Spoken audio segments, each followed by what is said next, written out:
നമുക്ക് ഇന്ന് പച്ചമാങ്ങ ഉപയോഗിച്ച് സ്ക്വാഷ് തയ്യാറാക്കുന്നത് എങ്ങനെയാണെന്ന് നോക്കാം. ഇപ്പോൾ പച്ചമാങ്ങയുടെ സീസണാണ്, നമുക്ക് ഒരുപാട് വാങ്ങിക്കാൻ കിട്ടുകയുണ്ട്, വീടുകളിലും നമുക്ക് അവൈലബിൾ ആണ്. ഇങ്ങനെ പച്ചമാങ്ങ കൂടുതലായിട്ടുള്ള സമയത്ത് നമുക്കിങ്ങനെ സ്ക്വാഷ് തയ്യാറാക്കി വെക്കുകയാണെങ്കിൽ ഈ വേനൽക്കാലത്ത് കുടിക്കാവുന്ന നല്ലൊരു ഡ്രിങ്കാണ്. അപ്പോൾ ഞാനിപ്പം ഈ സ്ക്വാഷ് തയ്യാറാക്കാനായിട്ട് 3 വലിയ മാങ്ങ എടുത്തിട്ടുണ്ട്. ഇത് ഒട്ടും പഴുക്കാനായിട്ട് തുടങ്ങിയതല്ല, നല്ല പച്ചമാങ്ങ തന്നെയാണ്.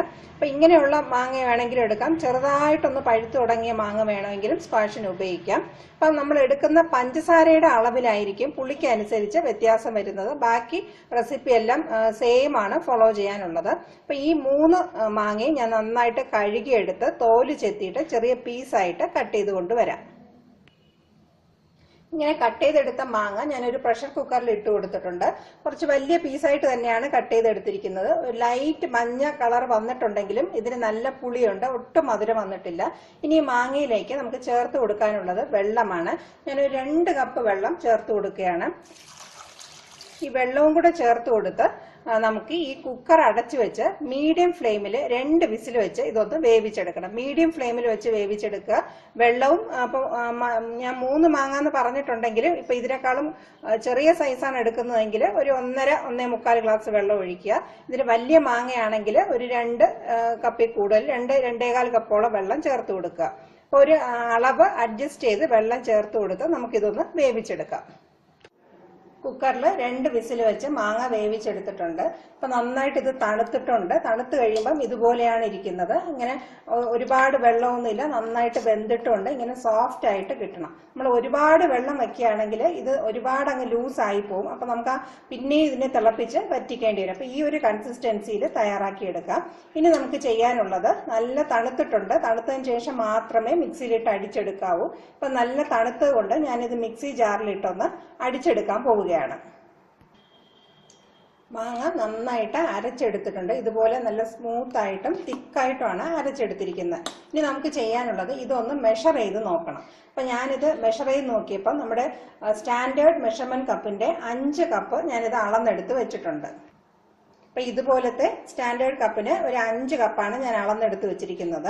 അപ്പൊ 1 കപ്പ് മാമ്പഴത്തിന്റെ സത്തിന് നമുക്ക് വേണ്ടത് 1.5 തൊട്ട് 1.25 കപ്പ് വരെ പഞ്ചസാര ചേർത്ത് കൊടുക്കാം. ഞാനിപ്പോ ഒരു 1.5 കപ്പ് പഞ്ചസാരയാണ് ചേർത്ത് കൊടുക്കുന്നത്. അപ്പൊ 5 കപ്പിന് 7.5 കപ്പ് പഞ്ചസാര വേണം. അപ്പൊ ഇത് പച്ചമാങ്ങയാണെങ്കിലും ഒരുപാട് പുളിയുള്ള ഒരു മാങ്ങ വെറൈറ്റി അല്ല. അപ്പൊ അങ്ങനെ തികച്ചും നല്ല പുളിയുള്ള മാങ്ങയാണ്. ഒന്ന് ടേസ്റ്റ് ചെയ്ത് നോക്കുമ്പോൾ നമുക്ക് അറിയാൻ പറ്റും. അങ്ങനെയുള്ള മാങ്ങയ്ക്കൊക്കെ ആണെങ്കിൽ 1.25 തൊട്ട് 2 കപ്പ് വരെ നമുക്ക് പഞ്ചസാര ചേർത്ത് കൊടുക്കാം. അപ്പൊ ഞാനിപ്പം 5 കപ്പ് സത്തിന്, മാങ്ങാ സത്തിന് 7.5 കപ്പ് പഞ്ചസാരയാണ് ചേർത്ത് കൊടുക്കുന്നത്. അപ്പൊ 7.5 കപ്പ് പഞ്ചസാര നമുക്കൊന്ന് അളന്നെടുത്ത് വയ്ക്കാം. അങ്ങനെ 7.5 കപ്പ് പഞ്ചസാര ഞാൻ അളന്നെടുത്ത് വെച്ചിട്ടുണ്ട്. അതിന്റെ കൂടെ 2.5 കപ്പ് വെള്ളവും കൂടെ ചേർത്ത് വെച്ചിട്ടുണ്ട്. ഇനി നമുക്കിത് നന്നായിട്ടൊന്ന് തിളപ്പിച്ചെടുക്കണം. പഞ്ചസാരയെല്ലാം നന്നായിട്ട് അലിഞ്ഞ് ചെറുതായിട്ടൊന്ന് തിക്കായി തുടങ്ങണം. അതുവരെ നമുക്കിതൊന്ന് ഇളക്കി കൊടുക്കണം. ഇടയ്ക്കിടയ്ക്ക് ഒന്ന് ഇളക്കി കൊടുക്കുക. അടിയിൽ പിടിക്കാതിരിക്കാനായിട്ട് പ്രത്യേകം ശ്രദ്ധിക്കുക. ചിലപ്പം ഇത് പഞ്ചസാര തരി ഇടയിൽ എവിടെയെങ്കിലും കിടക്കുന്നത് ഒന്ന് അടുക്കി പിടിക്കുകയാണെങ്കിൽ ഇത് മൊത്തം നമുക്ക് വേസ്റ്റ് ആവും. ഇടയ്ക്കിടയ്ക്ക് ഒന്ന് നന്നായിട്ട് ഇളക്കി കൊടുക്കുക. ഇനിയിപ്പോൾ ഈ പഞ്ചസാര നന്നായിട്ട് അലിഞ്ഞ് ഒന്ന് നമുക്ക് തിളപ്പിച്ചെടുക്കണം. പഞ്ചസാരയെല്ലാം ഏകദേശം ഒന്ന് അലിഞ്ഞു വരുന്നുണ്ട്. ചെറിയ കുറച്ച് തരികൾ മാത്രമുണ്ട്. അതും കൂടി എല്ലാം നമുക്ക് ഒന്ന് അലിഞ്ഞു കിട്ടണം. ഈ സമയത്ത് നമുക്ക് കുറച്ച് ഉപ്പ് ചേർത്ത് കൊടുക്കണം. കാരണം ഈ മാങ്ങയുടെ പുളിയും ഈ മധുരവും എല്ലാം ബാലൻസ് ചെയ്യാനായിട്ട് ഉപ്പ് വളരെ നല്ലതാണ്. ഒരു 2 ടേബിൾ സ്പൂണോളം ഉപ്പ് ചേർത്ത് കൊടുക്കുകയാണ്. അപ്പൊ ഇത്രയും അളവ് ചേർക്കുമ്പോഴാണ് അതിനൊരു കറക്റ്റ് ടേസ്റ്റ് കിട്ടുന്നത്. അപ്പൊ 2 ടേബിൾ സ്പൂണോളം ഉപ്പ് ഞാൻ ചേർത്ത് കൊടുത്തിട്ടുണ്ട്. അതും കൂടി നന്നായിട്ട് മിക്സ് ചെയ്തൊന്ന് നമുക്കിത് തിളപ്പിച്ചെടുക്കണം. കുറച്ചും കൂടെ ഈ പഞ്ചസാര തരികൾ കിടക്കുന്ന ഒന്ന് അലിയുകയും വേണം, ഒന്ന് കുറുകി കിട്ടുകയും വേണം. പഞ്ചസാരയെല്ലാം നന്നായിട്ട് അലിഞ്ഞിട്ടുണ്ട്, ഒന്ന് ചെറുതായിട്ട് തിക്കായി വരുന്നുണ്ട്. ഈ സമയത്ത് നമുക്ക് ഫ്ലെയിം കുറച്ച് വെച്ചിട്ട് നമ്മൾ തയ്യാറാക്കി വെച്ചിരിക്കുന്ന മാങ്ങയുടെ സത്ത് ഇതിലേക്ക് ചേർത്ത് കൊടുക്കാം. അപ്പൊ നമ്മൾ കുറച്ച് വെള്ളം കറക്റ്റ് മാത്രം ചേർത്ത് വെച്ചത് കൊണ്ടാണ് ഇത്രയും തിക്കായിട്ട് കിട്ടിയത്. ഇല്ലെങ്കിൽ ഇത് ഒരുപാട് ലൂസായി പോകും. നമുക്ക് ഒരുപാട് ഇത് തിളപ്പിച്ച് വറ്റിച്ചെടുക്കേണ്ടിയും വരും. ഈ മാങ്ങയും പഞ്ചസാര പാനിയും കൂടെ നന്നായിട്ട് യോജിച്ച് കിട്ടണം. ഇനി കൈവിടാതെ ഒന്ന് ഇളക്കിക്കൊണ്ടിരിക്കുക. ഇത് രണ്ടും കൂടി നന്നായിട്ട് ചേർന്ന് ഒരേ രീതിയിൽ നമുക്ക് കിട്ടണം. ഇപ്പൊ 2 ലെയറായിട്ടാണ് കിടക്കുന്നത്. ഇത് മാറിയിട്ട് രണ്ടും കൂടെ ചേർന്ന് വരുന്ന രീതിയിലാകുന്നത് വരെ നമുക്കിതൊന്ന് തിളപ്പിച്ചെടുക്കണം. മാങ്ങയും പഞ്ചസാര പാനിയും കൂടെ ഒന്ന് ചേർന്ന് വരുന്നുണ്ട്. ഇപ്പൊ കുറച്ചും കൂടെ ലൂസ് ആയിട്ടുള്ളത് പോലെ ആയിട്ടുണ്ട്. ഇപ്പൊ ഈ ഒരു പരുവത്തിൽ നിന്ന് മാറി കുറച്ചും കൂടെ നമുക്കൊന്ന് നമ്മുടെ സാധാരണ സ്ക്വാഷിന്റെയൊക്കെ നമുക്ക് കൈ തൊട്ട ഒന്ന് ഒട്ടുന്ന രീതിയിലുള്ള പരുവം വരെ ഇതൊന്ന് തിളപ്പിച്ചെടുക്കണം. അങ്ങനെ ആവുമ്പോഴാണ് നമുക്ക് സ്ക്വാഷിന്റെ കറക്റ്റ് കൺസിസ്റ്റൻസി കിട്ടുന്നത്. ഇപ്പൊ കുറച്ച് ലൂസായിട്ടാണ് ഇരിക്കുന്നത്. ഇനിയിപ്പോ ഇതുപോലെ തന്നെ നമുക്കൊരു 10 മിനിറ്റോളം നന്നായിട്ട് തിളപ്പിച്ചെടുക്കാം. ഏകദേശം ഒരു 10 മിനിറ്റോളം ഞാൻ തിളപ്പിച്ചിട്ടുണ്ട്. നേരത്തെ ഉള്ളതിനേക്കാളും കുറച്ചും കൂടെ തിക്കായിട്ടുള്ള കൺസിസ്റ്റൻസി ആയിട്ടുണ്ട്. ഇത് കുറച്ച് തണുക്കുമ്പോൾ കുറച്ചും കൂടെ ഒന്ന് തിക്കാവും. അപ്പൊ ഈ ഒരു കൺസിസ്റ്റൻസി ആവുമ്പോൾ, അതായത് നമുക്കൊന്ന് തൊട്ട് നോക്കുമ്പോൾ കയ്യിൽ ചെറുതായിട്ടൊന്ന് ഒട്ടണം. ഒരുപാട് ഇങ്ങനെ പഞ്ചസാര പാനി പോലെ ഒരു നൂൽ പരുവൊന്നും ആകണ്ട, ചെറുതായിട്ട് കയ്യിലൊന്ന് ഒട്ടുന്ന ഒരു പരുവാകുമ്പോൾ നമുക്ക് ഗ്യാസ് ഓഫ് ചെയ്ത് കൊടുക്കാം. അപ്പൊ ഞാൻ ഏകദേശം ഹൈ ഫ്ലെയിമിൽ ഒരു 10 മിനിറ്റാണ് ഇത് തിളപ്പിച്ചെടുത്തിട്ടുള്ളത്. ഇനിയിപ്പോ ഞാൻ ഗ്യാസ് ഓഫ് ചെയ്ത് കൊടുക്കുകയാണ്. ഇതിലേക്ക് യാതൊരു ആർട്ടിഫിഷ്യൽ കളറിങ്ങോ പ്രിസർവേറ്റീവോ ഒന്നും ഞാൻ ചേർത്തിട്ടില്ല. അപ്പം ഇത് എനിക്ക് കിട്ടിയ മാങ്ങ നല്ല മഞ്ഞ കളർ ഉള്ളതുകൊണ്ടാണ് ഈ ഒരു കളറിൽ കിട്ടിയിട്ടുള്ളത്. ഇല്ലെങ്കിൽ കുറച്ചും കൂടെ ലൈറ്റ് കളർ ആയിരിക്കും. കളറ് ചേർക്കണമെന്നുള്ളവർക്ക് ഏതെങ്കിലും ലൈറ്റ് ഷെയ്ഡ് ചേർക്കാവുന്നതാണ്. ലൈറ്റ് യെല്ലോയോ ലൈറ്റ് ഗ്രീനോ ചേർത്ത് തയ്യാറാക്കാവുന്നതാണ്. ഞാനിപ്പോൾ ഇതൊന്നും ചേർക്കുന്നില്ല. പ്രിസർവേറ്റീവായിട്ട് ഞാൻ ഇതിനകത്ത് ചേർക്കുന്നത് 2 ചെറുനാരങ്ങയുടെ നീരാണ്.